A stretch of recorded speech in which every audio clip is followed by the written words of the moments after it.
Good morning, everybody. We are coming live from GFOA 2025. If you're joining us, let us know where you're joining us from. The chat box is open. My name is AV. I'm the founder and CEO at Avero Advisors. We're an independent third-party consulting firm that specializes in ERP consulting and digital transformation for local governments across the country. And we have been at GFOA 2025 for the last 3 days. Today is the last day of the exhibitor hall. And on tradition, we are going live from our booth. With me, I have my crew. Today is Hawaiian Shirt Day. So there's Hey guys. Megan, there's Robert, and we are going to talk today about um, our ERP confessional wall. So we have this cool whiteboard set up where people have been coming by and putting in their ERP horror stories, things that worry them about an ERP implementation, and it's been a great conversation starter. So we're gonna go over some of the um, you know thoughts people have left on our confessional wall and just chat about it. Yeah. Let's go. Where we at? Okay. I'm going to start by talking about this one because it's near and dear to my heart. Lack of bidders for our 99-page RFP. And if you haven't seen the content that we've put out about how to craft an RFP, please check that out. But let's dive into this. So 99-page RFP. I think it doesn't matter how many pages your RFP is. Number one, what matters, is how you write it. What is the scope? What are you asking for? How are you telling your story, right? Why are you doing this project? Why this? Why now? Help me answer that so that I know how to craft a very unique response. Anything else to add? Yeah, and we've had a lot of conversations about RFPs in general, right? A lot of software providers are really interested in uh, how we're modifying that process, how we're being creative, how we're being more efficient, and not doing it the same old way like it's been done for 30 plus years.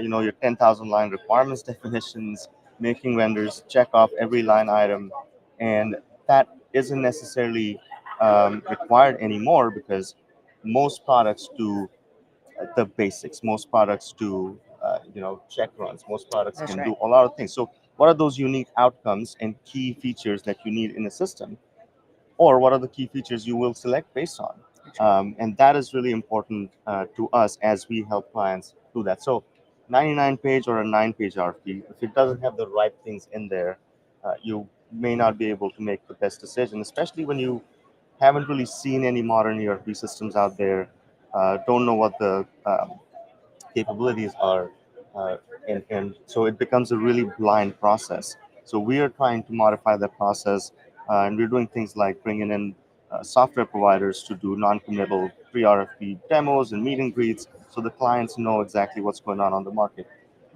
All right, what's next? All right. I like this one. We're done. Moving on. Ooh, we're done. We're Moving on. done. Um, you know, it takes a lot for It clients to does. move on from an implementation. Mid implementation, it's not an easy decision to make. Sometimes a necessary one, but really it cannot be taken lightly. It cannot be done flippantly. You really need to pay attention to the contract, why things aren't working. Are they really not working, or is there something else going on that is killing this project? So we're done. Moving on is something that's on the confessional wall, and that's not an easy decision to make. So I wonder who wrote that. We should probably go talk to them. That's right. Yeah. IT led the ERP project. Okay, not necessarily a horrible Bad. thing. Yeah. IT leading the ERP project, as long as they understand and have participation from the business users and the business departments. You need to involve finance, HR, payroll, the departments that will eventually be using your system need to be involved in the project. Uh, IT leading the ERP project or HRIS project, not a bad thing, as long as they have the skill sets to project manage and are not only looking at this project as a technical project. I fixed the problems after implementation. So what that tells me is go live happened, Mhm. and it happened because the vendor said we're live. It wasn't the definition of the client. So if the problems exist during implementation and they're not fixed and you go live, you're really putting yourself in a bad spot, because what does go live mean then? And then problems arise, but are they problems? Are you trying to make modifications post go live? That may not be on the software providers. That's on you.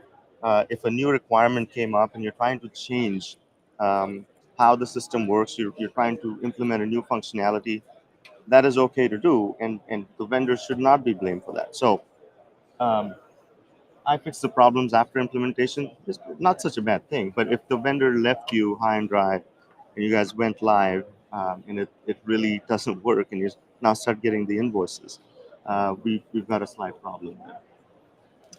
Um, David, hey, welcome to the show. Hey, good morning, everybody. I hope you're all having a fantastic time joining live from GFOA.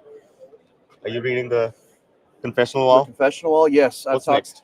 I've talked to a couple of people about the confessional wall. It seems to be a hit, and people are getting stuff off their chest. So what's next? We let the vendor choose the go live date. I mean, I think I talk about this every week on the live stream. The vendor can propose go live dates. I mean, what happens is once you sign a contract and kick the project off, you will have your opportunity to review the software provider's work plan, project plan, significant dates. But it's really important for you to weave your key dates into the software provider's work plan. Otherwise, you're not going to pay attention, or the vendor's not going to pay attention to your blackout dates, your audits, your budgeting cadence, your vacations. A lot of times when a project Gantt chart's put together, people don't pay attention to holidays. For example, don't propose the go live during Christmas week. Everybody's off; they're hanging out with their families. So time your go live so that it works for everybody. So letting the vendor choose a go live date, again, not a bad idea. But make sure you have inputs. Make sure you're taking into account your organization's schedule, because life goes on. You all have day jobs, and you have to take all of that into account as you get on this journey. What's next, David? Let's take a look here. Looks like we hired a retired PM part-time. Okay, I don't know. Again, we wish we had names and size, organization sizes, because that hiring a part-time PM um, is not a bad idea, as long as you have resources within your organization that can handle the load of an ERP implementation. It is not an easy task to take. If it's being sold to you as an upgrade project, it's a lot more than that. You're moving between PeopleSoft to Oracle HCM, or going to Workday or Tyler. These are brand new products um, that don't qualify as an upgrade. You really have to pay attention to uh, what product you're going to. And part-time project manager, great. If you need supplemental resourcing and you already have staff on your team that can do it, go for it. What's next, Dave? Lack of bidders for our 99-page RFP. We already did that. You already did that? Yeah. Okay. Not gonna repeat this. Let's see here. IT led the ERP project? Already did that. Already did that. All right. Stay away from you. Look, you're being efficient. I appreciate that. Let's see here. Lack of executive engagement from the vendor. Ooh, that is a big deal. Lack of, what does that mean? Executive engagement from the vendor. When you do demos and you're trying to pick a product or a service like ours, make, we are putting our best foot forward. The software vendors are putting their best foot forward and showing the best teams, the best sales teams.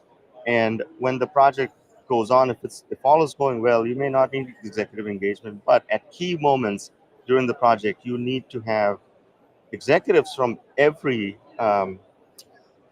stakeholder set in your. Hey, Scott. You should. Here. Um, Ex-client, future client, Scott McCarthy. Where was I? Scott threw me off a little bit, I'll be honest with you. Anyway, let's move on to the next one. Okay. Let's see here. I went with the cheapest. Went with the cheapest provider. Now that's a function of how you ran your selection process, right? If you put a lot of emphasis on cost, which is okay to do, you and you pick the cheapest vendor, it may or may not work for you. So in this case, it's a confessional wall. Sounds like cheapest was not the best for that organization and didn't quite work out. But how do you select the right product? You have to have a selection criteria that goes beyond just pricing. You need to have a lot of qualitative selection criteria in there. You have to give the vendors a chance to showcase their best features and get a chance to meet with their project teams, their executives. And that's how you make a selection. Because at the end of the day, this is not a tech project. That, yeah, software is involved, but it's really a people project. You're trying to overhaul your organization and how it works. And you need to pay attention to who you're going to be working with on the other side, be it the third party project managers or the vendors team. Pay attention to who's working there, how the product fits your organization, and use that to score and rank those products accordingly. Pricing should be included in that decision criteria. It should not be the number one criteria for you to select. There's a lot of choice on the market today. I mean, we are at GFOA and lots of new providers, lots of um, legacy providers with new products. It's an exciting time. There's a lot of choice for organizations that are looking to modernize their ERP systems, and you need to be careful not to just select based on pricing because you know you can get some special discounts and deals at the end of a quarter, but what does that really mean to your organization? It needs to go beyond just pricing. Next one. I didn't fully understand the contract.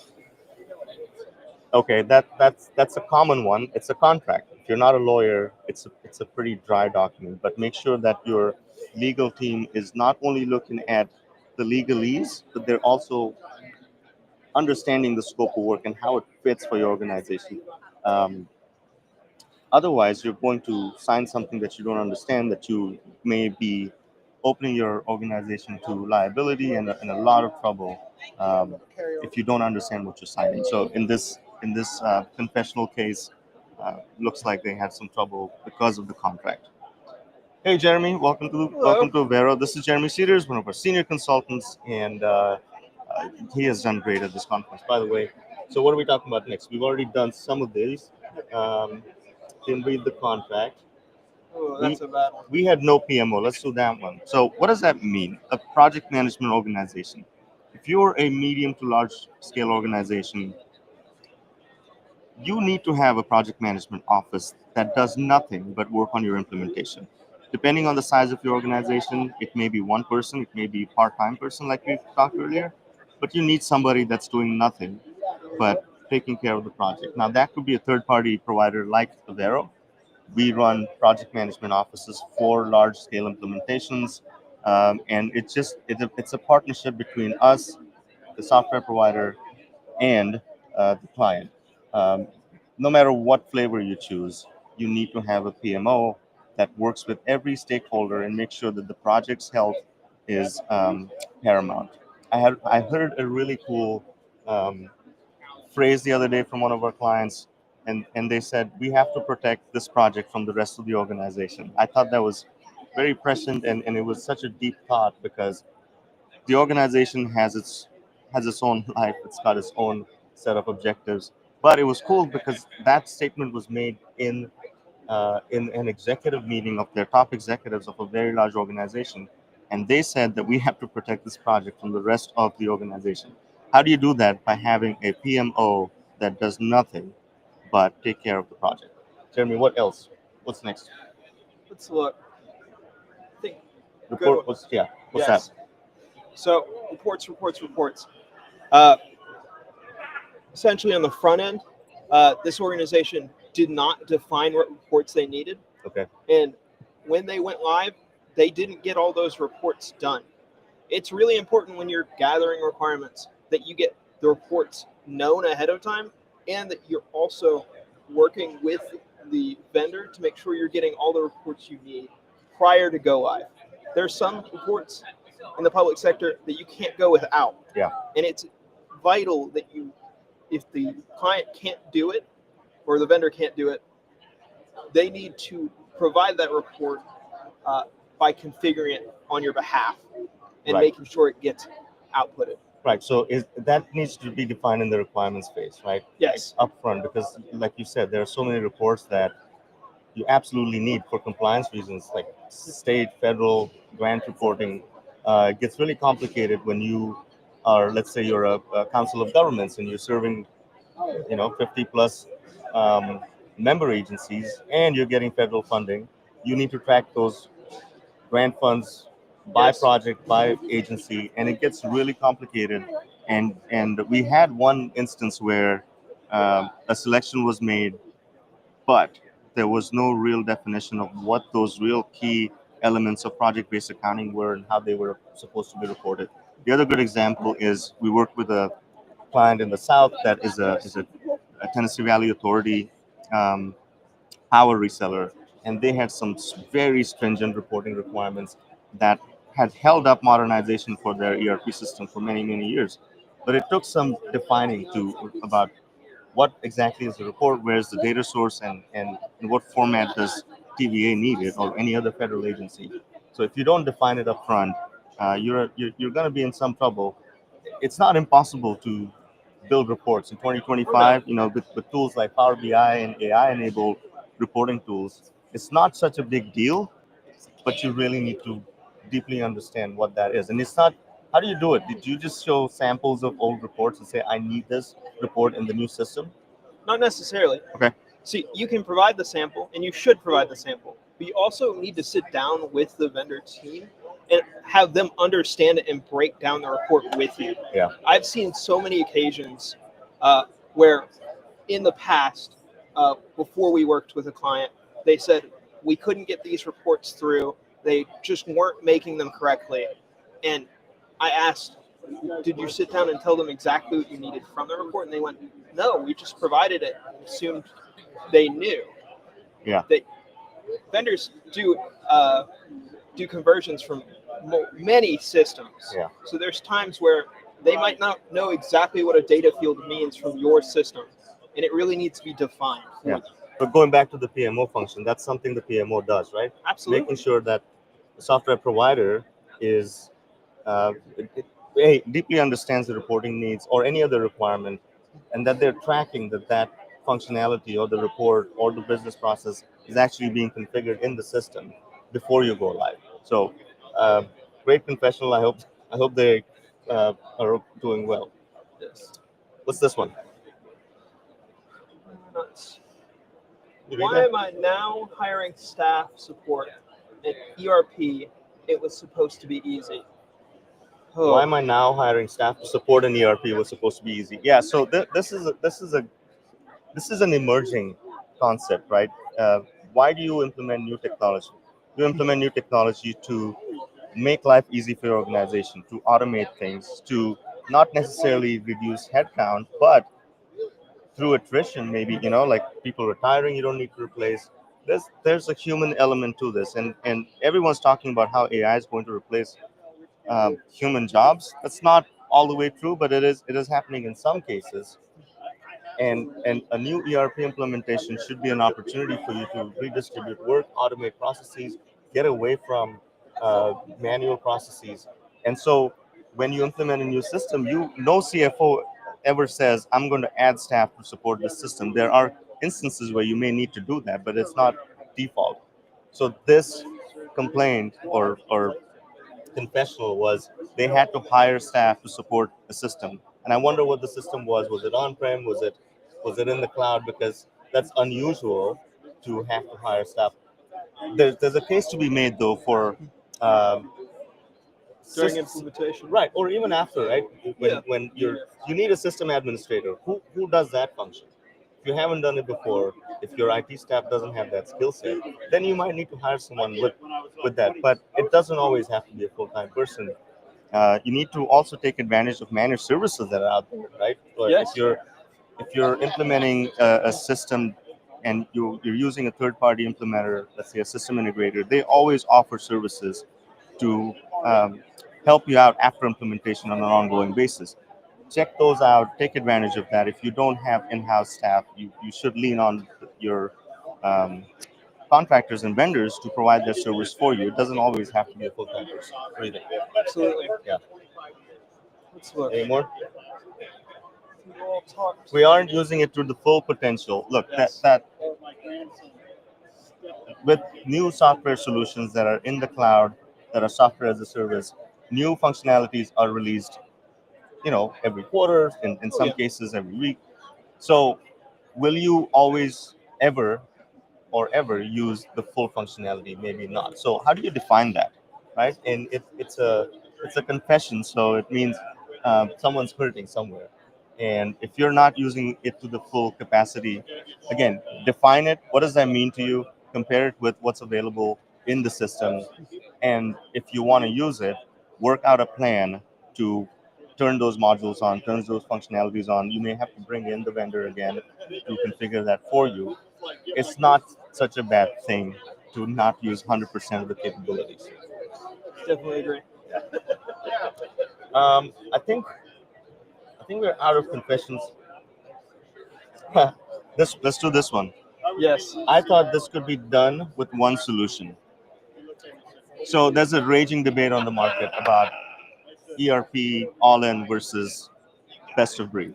Best of breed means you bring in the best solution for that function, and with modern technology and APIs, it should seamlessly work with other systems. So replacing an older monolithic system with another newer monolithic Hello. system is an option.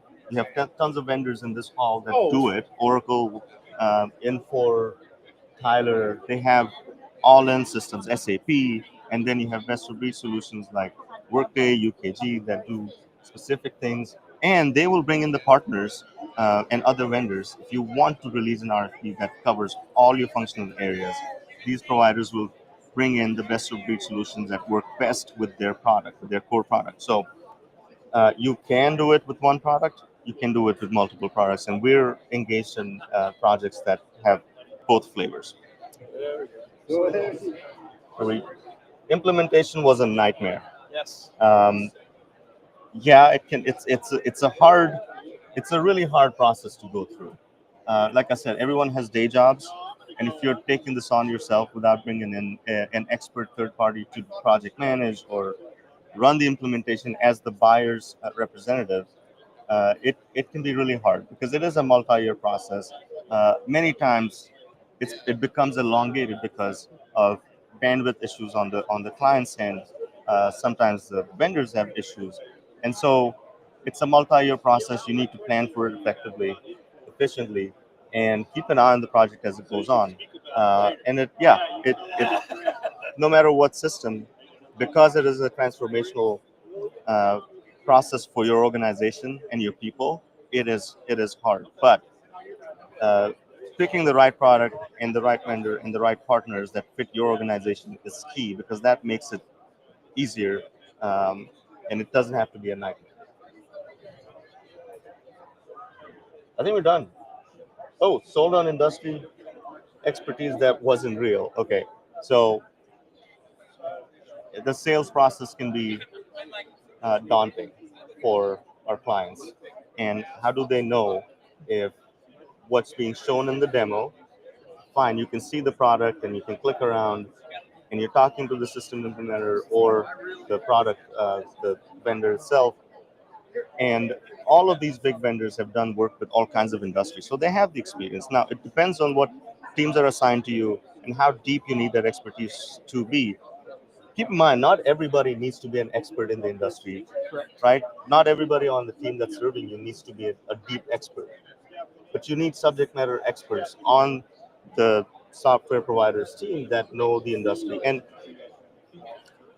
almost all vendors have that, right? They wouldn't be in business if they didn't have the expertise to serve a particular industry, say K through 12 or airports.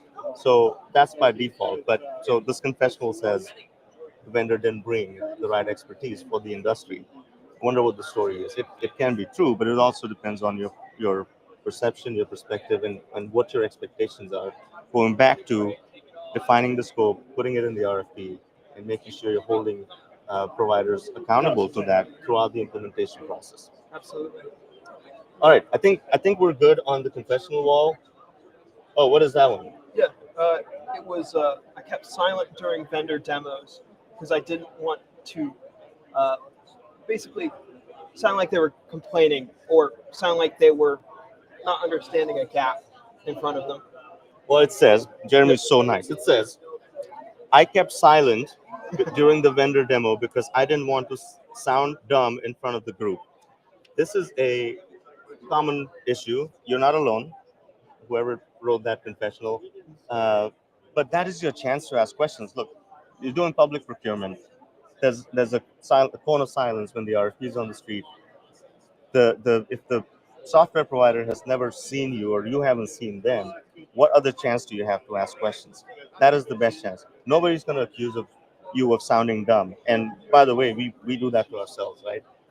No question is dumb because this is a critical moment in the selection process. It's a critical project for your organization. Ask away, ask them anything. And at Avero, we're trying to solve the problem of how do we work under the rules of the procurement process and give our clients the opportunity to interact efficiently with the vendor community because it's a problem that we're hearing from both ends. The software providers need access to potential clients to answer their questions, and clients need to take that opportunity to really dig into whether or not this product fits your organization or not. And the only way you can do it is by asking questions. Absolutely. I think we are good That's on the all of them. confessional wall. Let's go in and take some uh, thoughts from the team. See what else we have learned from GFOA this year. Um, so I'm gonna bring Miss Megan back in. Oh man. We don't have any questions, which is good. But if you have Okay. any questions, pop them in the chat box, and we'll answer them.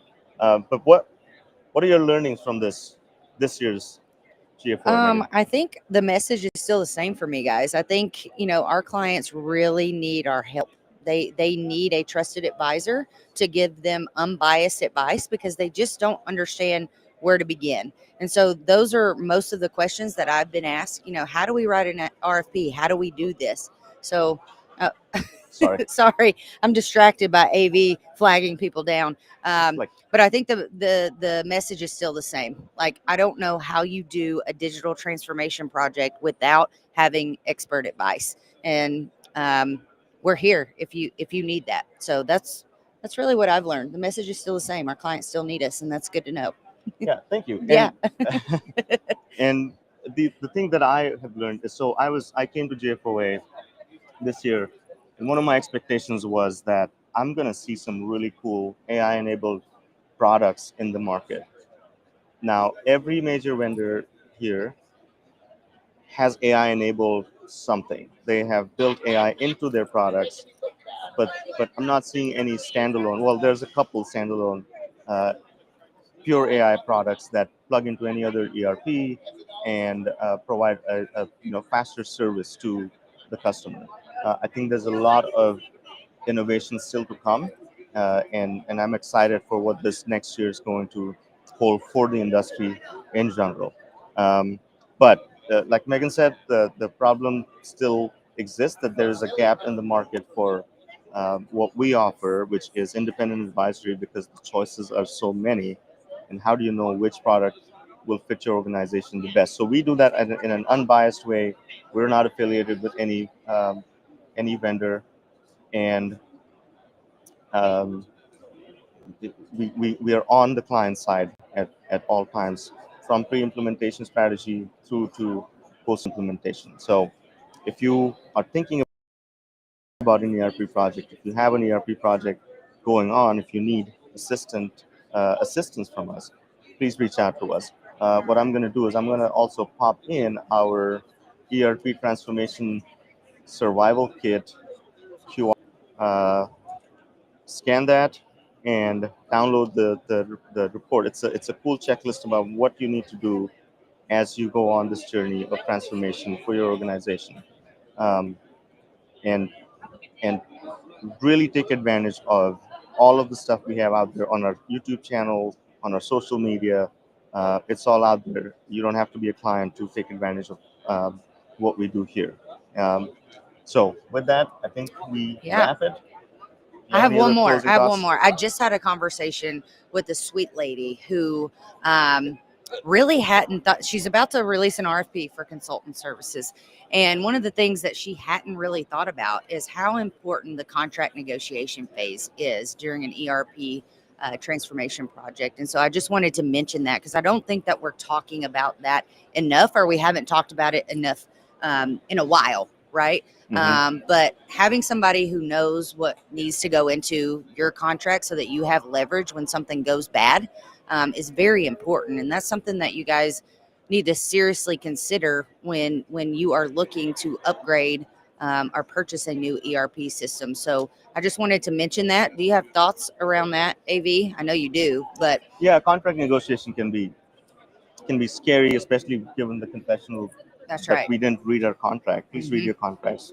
That's, if you do nothing else, read the Yep. contract. But the negotiation process also doesn't have to be that scary, because these contracts have been negotiated before.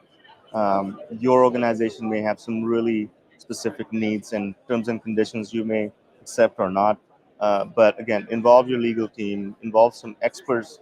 If you don't have an in-house uh, counsel, get somebody who's done software negotiations and contract reviews before, Mhm. and use that, because again, if you do this right, you will be doing this once for your organization, at least in your career.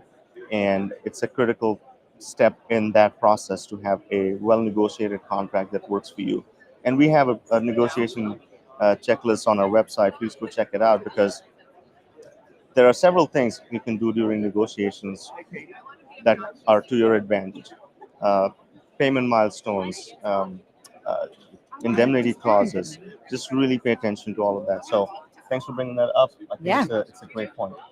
Absolutely. And just to add to this, I Yeah. was reviewing a contract for a client a few weeks ago, and one of the biggest things was in their contract is that they had agreed, or they were about to sign on the dotted line to agree to pay all of the things, uh, pay up front, right? Mhm. And it should be milestone based. Am I wrong? It It depends. depends on the It project and depends. the product being installed. But yeah, milestones are generally good, because how do you know something is done and that you owe money for that? So Right. Exactly. you have to build that into your contract. Yes. And Yes. again, there's several flavors of doing that. Reach out to us, or um, go check out our other videos in contract negotiations. That's right. Yeah. And maybe we'll do a live Yeah. here in a few weeks on Yes. contract negotiation. But it was Absolutely. on my mind. Sorry, we have a lot of ADHD going on right now because there's chaos in the vendor hall. So thank you all for joining us today. Make sure that you follow us on all social media channels, and make sure you check out our website and all of our content that we have and downloadables. So thank you guys. And